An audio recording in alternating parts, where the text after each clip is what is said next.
Welcome to Kisei Costenbader, who most of us, I think maybe practically all of us know. It's so great to have you here with us tonight on the screen, the big screen. Thanks very much for making time in your very busy schedule to offer your Dharma. Kisei has been practicing for many years, finished up her training at the Great Vow Monastery last year. It's almost a year, yeah? And is now continuing to teach up there and in town and here with us. So thanks again, and take it away, Kisei. Thank you, Mission. Thank you, everyone. What a joy and pleasure to be here. I like to begin Dharma talks by taking refuge, so we can do this together. I take refuge in the Buddha. I take refuge in the Dharma. I take refuge in Sangha.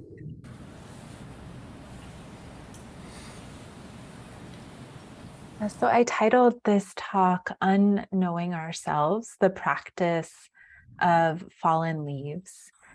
And I was struck this autumn, as I am every autumn, with the imagery that this season displays, the colors of the trees, the crisp, cool air. It sounds like you have snow there, but that's not always what happens in autumn. And I was reflecting on how the autonomal imagery often is interpermeating through Dharma texts and teachings, and most specifically, as far as I know, the teachings of Hongzhi. So Hongzhi is the author of these two really beautiful poems that we chanted every single evening while I lived at the monastery from the time I got there, and still they're still chanting them every evening. It's called the Guidepost for the Hall of Pure Bliss and the Guidepost for Silent Illumination. This teacher Hongzhi is also the author of what has come to be called Cultivating the Empty Field, his practice instructions, which was put together by Taigen Leighton and a Chinese translator, Wu Yi. My teachers, Chosen and Hogan, really love Hongzhi, so that the imagery of his teachings is so much a part of how I understand Zen practice. And I'd like to start this talk by invoking Hongzhi, specifically the passages from Cultivating the Empty Fields and the guideposts that contain this autonomal imagery. So I'm going to read them a couple of times and just offer them as metaphors. So these may be familiar images to you, maybe because you've read the chant or read Cultivating the Empty Field or have experienced the scenery that he's using. And they also may be familiar to you, which I think they're familiar to all of us, as invoking, as showing, as demonstrating these qualities of mind, the nature of mind, we sometimes say, the nature of being. So just let the images enter you. You may close your eyes, however you do best to receive. This is really poetry, right? And it's poetry that speaks in metaphor, in vocative metaphor. The first line, vast and spacious, like sky and water merging during autumn. Vast and spacious, like sky and water merging during autumn.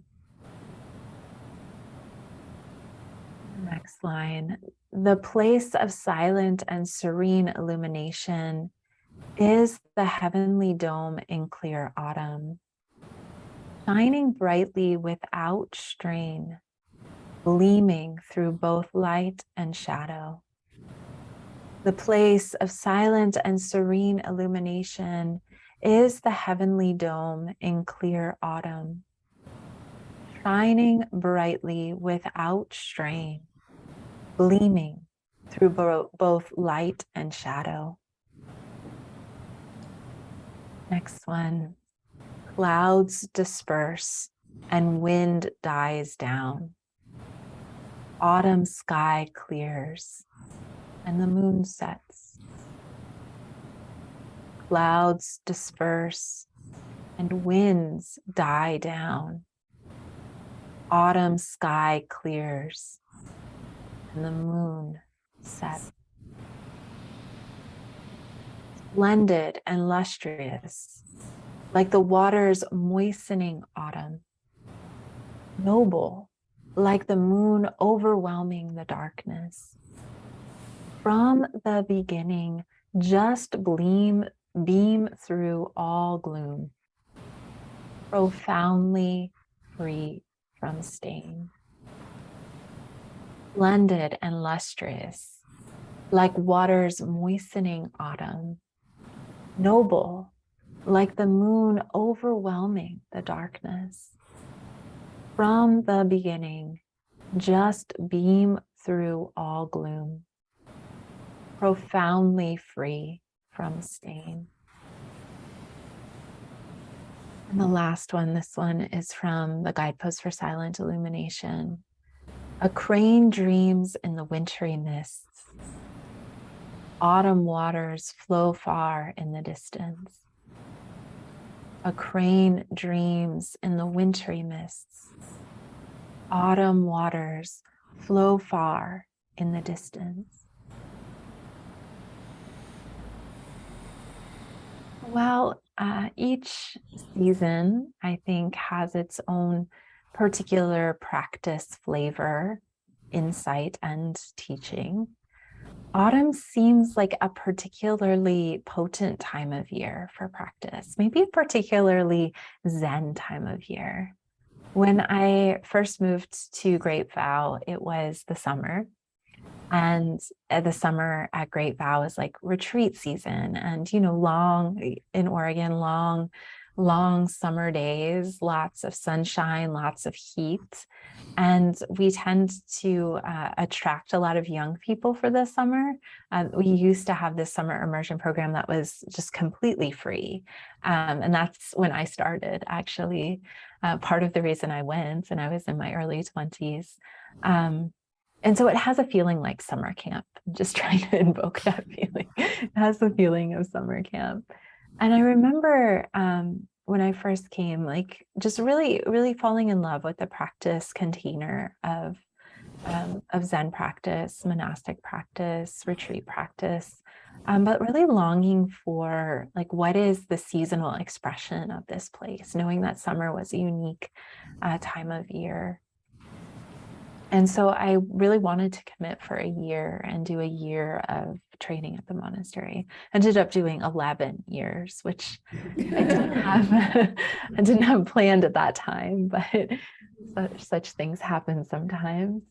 In the autumn, though, in the Zen community of Oregon, both in the city and which is where I live now. I live in Portland. And at the monastery, we engage in a practice called Autumn Ongo. Ongo meaning peaceful dwelling. And it's kind of been preserved since the time of the Buddha during the rain season. The Buddha and the Buddha's disciples, who were mostly wanderers, weren't able to wander and beg for food because it's monsoon season in India and needed to seek shelter. And so they started doing retreat during that time of year. At least this is how the story goes. And then later that became more, maybe you could say, institutionalized, where in monasteries in Japan and China, they choose 90-day practice periods where it's a period of more intensive practice, and people will come from all over and gather at maybe the local monastery or a monastery that's hosting a practice period, and engage in more around the clock, like deepening of practice. So the way that we do it now at the monastery is that the schedule intensifies. There are more retreats that are longer, and we do it in this time of year. in this time of autumn. And we also do that same style of practice, just adapted to city and lay life, in the temple in Portland, and now online as well. And so I've been reflecting on, because it feels like the right thing to do. Like something in me is wanting to turn inward after being so expressive in the summer. And perhaps you feel that too, kind of a calling back to the cushion as it gets dark at what now, 4 o'clock in the afternoon, and it's darker. It's just the earth is darkening, and the rains are falling here. So it really does correspond to that original time during the Buddha's life. And still in the Theravadan tradition, they do 90-day practice periods that they call rains retreat, even in places where it's not raining. So as I was reflecting on these autonomous images from Hongzhi and the states of mind that they invoke, I was thinking about my time at the monastery and how some of those scenes, especially the water and sky merging, felt so like true. Like you could look out at the valley at the monastery and see and feel that state of mind, and how, like, when we are observing. So Hongzhi lived in a forested mountain monastery for the last 30 years of his life when he was abbot, and was probably really taking in those scenes. And so using the scenes that him and his monks and nuns saw regularly really helps, like, taste that state of mind. And I felt that from my time living at the monastery, but I also feel like sometimes we would use that just the kind of phrase like, oh, like at Ongo at the monastery, like autumn is practicing you. Like you don't have to really do anything, just be there and let the autumn practice you. And I was feeling like, oh, how is that still true? Like, how is that true? Just being in autumn, not necessarily in this like idyllic Zen space, but in the city where my life is. So I wanted to share some autumn images from the city, and I'd also like to invite you to reflect on your autumn, the images that you take in your daily life, and how perhaps they evoke a particular season of practice for you. And maybe we can share some of those at the end of the talk. And also reflect on how your images may be similar to Hongzhi's images, right? We're talking about perhaps the same mind. And so that must be accessible in the city and at the monastery and everywhere in between. And how are they different? How are they particular to you and your life and your way of seeing? So I'd like to share some of mine now. I'm not going to read them twice, but can just let them touch you again like poetry. Leaves blaze crimson, gold and orange. Where am I practicing holding fast, and what is being let go? Shedding the activity of summer, I turn to the essence. Cool outside. A fire burns in this inner hearth. Shades of nakedness. How beautiful, people remark to a slender gum tree with handfuls of scarlet leaves gracing its central axis. It takes time.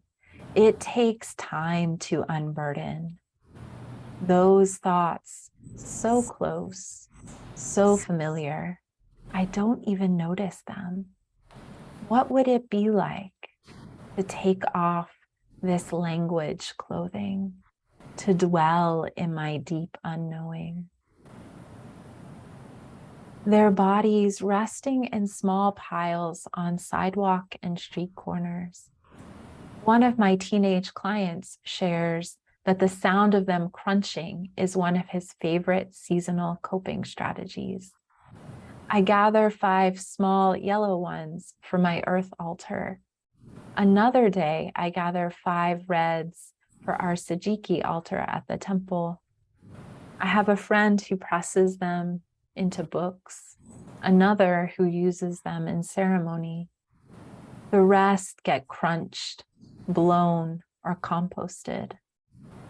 What do you do with your losses, with our collective losses?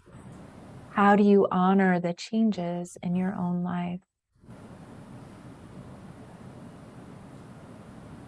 Vibrant, the autumn rains bring life to the forest. Everyone here seems to support everyone else. Together with the forest, I cradle loss and make room for the harvest. This is the last one. A severed head stares, a cobweb blows. A family of skeletons converse on the patio. The hungry heart, so full of longing, finds its way out of the shadows and is offered a treat, a place at the table, a taste of compassion and understanding.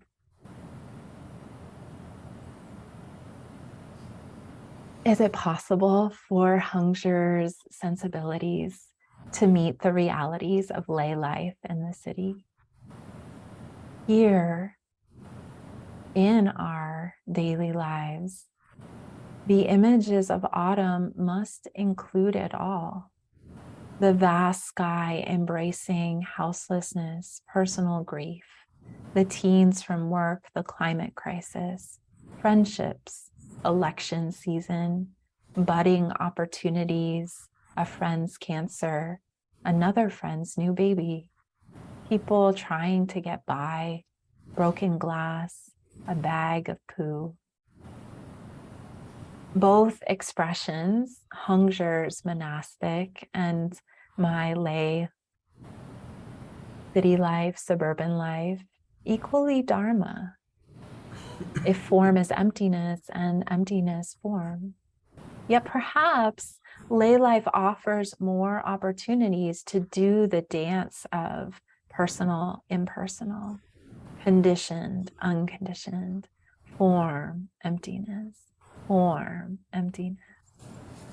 As practitioners who wear so many roles, who move in and out of retreat, in and out of formal zazen, temple practice, our zazen is vast and timeless, and our practice is so particular. And that's true of all of the ancestors. That's true of the Buddha, of Hungzher, of Dogen Zenji, Mushin, and of each of us. That our zazen is vast and timeless, and our practice is so particular. And so we get to witness what you could think of as 2 dimensions of practice. This side of spiritual maturation and the side of always whole, complete in and of itself. My teacher, Hogen Roshi, would often say, there is no shortcut to spiritual maturity. And spiritual maturation is how we meet the stuff of our lives. Though not a very Zen word, I sometimes think of spiritual maturation as the work of the soul or soul work. And soul work is very particular. It includes how we show up with our coworkers, at our jobs, and our creative practices and projects, with the people we run into as we move throughout our day, the conflicts we find ourselves in, the parts of us who are healing, our anger, guilt, shame, loves, and joys, so particular. The particularities of your karmic bundle, the causes and conditions that have gone into making your life. Soul work is embodied Dharma practice. It includes how we inhabit this body in this world when we are alone and when we're in relationship. And I feel like spiritual maturation or soul work needs other people. It needs the tensions for we mature, our soul deepens through meeting both internal and external challenges. So noticing the places in our lives where our bodies and hearts tense up or fight or pull back from out of fear or contract in some way. These are edge places, places that we can grow and learn if we're willing to stay in that tension of don't want to feel it, don't want to feel it, but it keeps coming up, don't want to feel it, but it keeps coming up.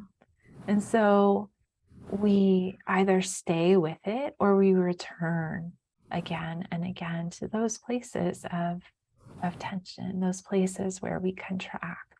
And we can see that in our Zazen practice, and we can see that in our daily life practice. And then there's the side, and it's probably not fair to call it a side, more like the ground, the foundation, which Hongzhi says and evokes this foundation, the ground of being, vast and spacious, like sky and water merging in autumn, vast and spacious, like sky and water merging in autumn. Our essence, utter completeness, unconditioned wholeness, the light that radiates from everyone and everything equally, where there is no conflict, no sides, no better or worse, no edges, no learning, no growth. The place of silent and serene illumination is the heavenly dome in clear autumn, shining brightly without strain, gleaming through both light and shadow. I'm going to share a quote from Bodhidharma now. We're studying Bodhidharma in our autumn Ango here at the temple and at the monastery. And one of the lines from his 4 principles of practice is, keep your mind on the sublime and let your body change with the seasons. Keep your mind on the sublime and let your body change with the seasons. I love this quote, for it invokes in me the inseparability of body and mind, conditioned and unconditioned, relative and absolute. We talk about them separately, or I just did, because it's hard to talk about two things that appear opposite to a part of our minds that actually are happening simultaneously and inseparable. So for lack of the ability to do that, we talk about them separately, which can be confusing. It's like, oh, I could choose this or this, but it's not a this, or it's a both and, both and. It was a both and for Hongzhi, it's a both and for the Buddha, it's a both and for us. We mature spiritually as we meet the causes and conditions of our lives. And always true is timeless. We come to know that as the foundation of our being. We return to it again and again in Zazen. I see this colorful body in constant motion when I hear this quote. Keep your mind on the sublime and let your body change with the seasons. Colorful body in constant motion, moving through the seasons of the year.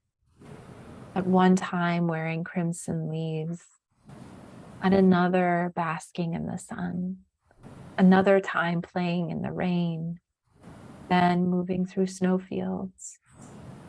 Muman says in his capping poem to Case 19 in the Muman Khan, ordinary mind is the way. Hundreds of flowers in spring, the moon in autumn, a cool breeze in summer, and snow in winter. If there is no vain cloud in your mind, for you, it is a good season. I feel these seasons in my body and how our bodies are part of our conditioning, our particular fingerprint and expression in the world, our particular karma that we get to learn to embrace and work with. Our bodies are involved in our soul maturation, in how we come to know, heal, and transform ourselves, our relationships, our communities, and the world. And this changing body, changing seasons is part of it. The other part, Bodhidharma calls the sublime. If mind's nature is vast and boundless, attending to this, we unknow ourselves as a limited human being and allow ourselves to open up to the mystery that we are prior to all experience, prior to body. In Zen practice, we practice waking up to ourselves. We sit zazen, taking that backward step out of identification with the tangle of thoughts and into the stillness, silence, and spaciousness of awareness itself. Our awareness is sky-like, open, knowing presence. We unknow ourselves as being in linear time. We unknow the narrative self with its to-do lists and the stories of who we are and who we are not and who we're going to be. We unknow our conditioned patterns and allow the play of mind to liberate itself, the play of body to liberate itself. How freeing. How long does a single thought last? What is it made of? Can you see its light? This is part of the invitation of Zazen. The freedom of mind's nature is the compassion of the ancestors. The freedom of mind's nature is the compassion of the ancestors. Our face before the world was made. And it's inseparable from the soul work, from the long road of maturation that happens in time, which also demands of us a fair degree of unknowing. For the seasons are in motion. Our bodies change with them. We cycle through these periods of growth, expansion, expression, loss, death, rebirth, growth, expansion, expression, loss, death, and rebirth. If we enter these with awareness, soul deepens, we mature, we shed and are born again, moment by moment, season by season, challenge by challenge. My teacher, Hogan Roshi, said to me early on in practice, when I was struggling a lot with habit energy of comparison and distraction and feeling like I had to work harder than everyone else, that if you are aware, you can learn from any situation. That's the teaching of spiritual maturation. If you are aware, which we all are, and we refine that awareness over time, we can learn from any situation. Every challenge is the path. Every obstacle is the path. Every deviation from what we think is the path if we're aware. And then I like to add, if you're aware, you're aware. That's a taste of freedom. There's incredible freedom and compassion in this vast network of possibility that we are. Every moment that we're aware, that opens up this spacious dimension, this timeless dimension, this groundless ground. So I want to pause there and just re-ask some of those questions I asked in the beginning. How is autumn supporting your practice? What images reveal the work of maturation that you're engaged with? Or how is autumn practicing you in its images this year, this season? How do you keep your mind on the sublime and let your body change with the season? I don't know if we want to have space for a question and answer, and you can engage those, or any other aspect of the talk you'd like to, or if I should let those be rhetorical and we can move on. What is it? How do we read the crowd? I'll let that be people who are actually in the room. I'm happy to share. Okay, Yeah. Kisei. I hike regularly now with a group of women, and we've just come through summer when there's not too much concern with weather, really. Put on your boots, hit the trail, it's dusty, whatever, take water. But this first rain, and now it's gotten very serious here. It's very different. You know, you wake up and don't want to step outside. The essence for me is how to overcome, once I'm out, once I dress for the weather and get out and walk, it's more the same than different. And some of the differences are wonderful. The smells and the, you know, we talk about moisture in the ground. So it's just a little bit of a obstacle, I guess, to overcome that reluctance to possibly get wet. It's just, you know, an illusion, and sometimes I don't go. So I'm celebrating that with this autumn.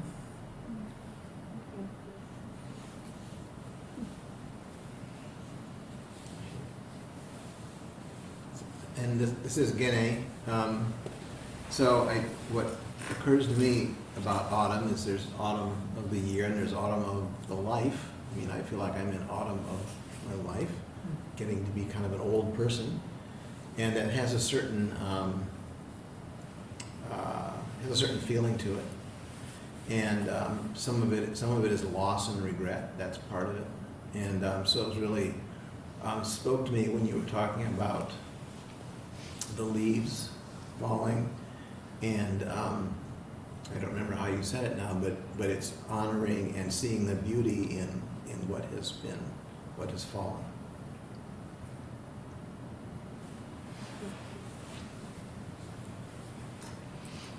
Yeah, I'd like to share. This morning it was pouring rain, and I was walking and appreciating the discipline of the puddles, and my noticing that there was always some place to step that was not right in the puddle. So I did this long walk, and then just appreciating how it is. There's always some place to step. Until I got to the very end of the walk, and there was this deep puddle, and there was nothing to do but walk through it. And I just had to laugh and think. I thought of telling you all about that. It was so true. It was such an absolute particular.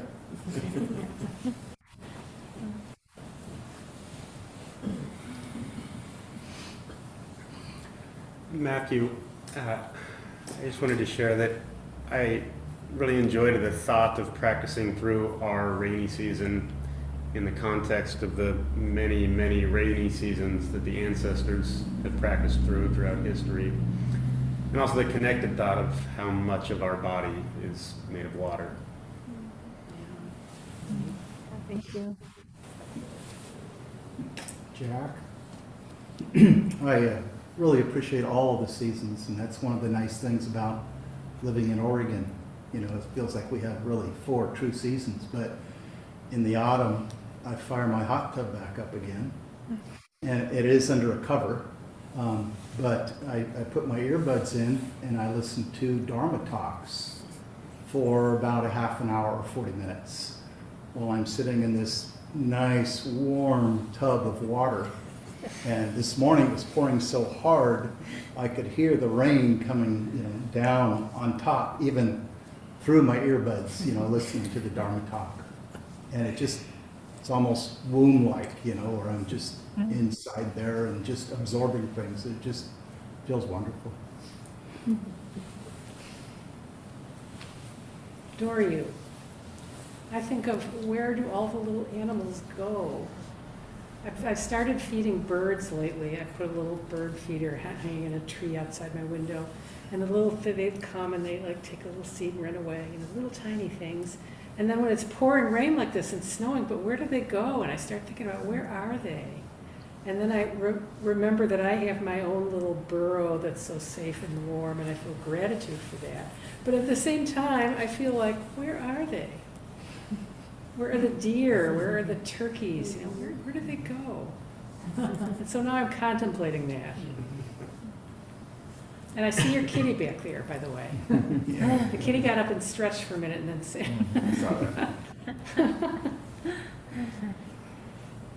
This is Seikyo. When Doryu said that, I know where the turkeys are. They were at the top of my driveway in the snow today. Wow. And I had this amazing experience. We were so surprised that it was snowing, and it disrupted my feeling of autumn. And my husband and I stood at the dining room window, and these turkeys congregated, and they looked up into the window at us, and they looked just as surprised. They were getting snowed on. We were watching them get snowed on. And it was, marvelous for me. I don't know if it was marvelous for them. This is Mike, and we had an interesting experience yesterday out at Finley National Wildlife Refuge. Christina spotted some deer way off in distance and looked a little closer, and it was like this black-tailed buck was frozen. I mean, literally didn't move for 4 or 5 minutes. Never seen anything like that. He was just transfixed because there was a doe moving across the field, slowly munching, walking along, looking back slightly, looking away, walking across, and then this family came up beside me. I've got the camera, of course, and little kids, and they're like, "What's going on?" And at that moment, the doe moved off, and boy, did that buck move fast back into the wooded area. So it was like, okay, that's what fall's about, in the deer population. Becoming a statue and watching. Meditation, buck style. Anyhow, something to share. One more? Yeah, there are three things that have come to me this fall. I've been recovering from a shoulder surgery, so I have lots of time. I've been inside looking out the window, and the three things are this. One, the change for me in fall happens very quickly, more than any other season. It just, all of a sudden the wind comes up and the rain comes and the leaves are off the tree, and then it's winter, just like that. And so it reminds me of that change and how quickly it can come. But also the wind. The wind is fascinating. I can see these huge trees by my house, and they bend, but they don't break. And the wind just keeps coming and coming. And then the leaves fall off, and the leaves, they don't hold on. They eventually just go, and they don't seem hurt. They just float. They float to the ground. And I just love watching that. It's just, I could be there for hours just watching. In fact, I have been there for hours watching that lately. So it's been fascinating.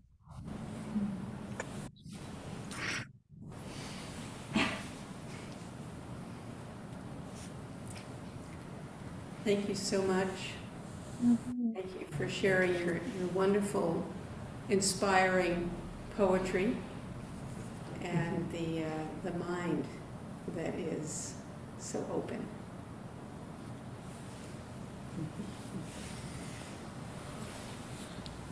Now we will have our chanting service. Please return to your seats.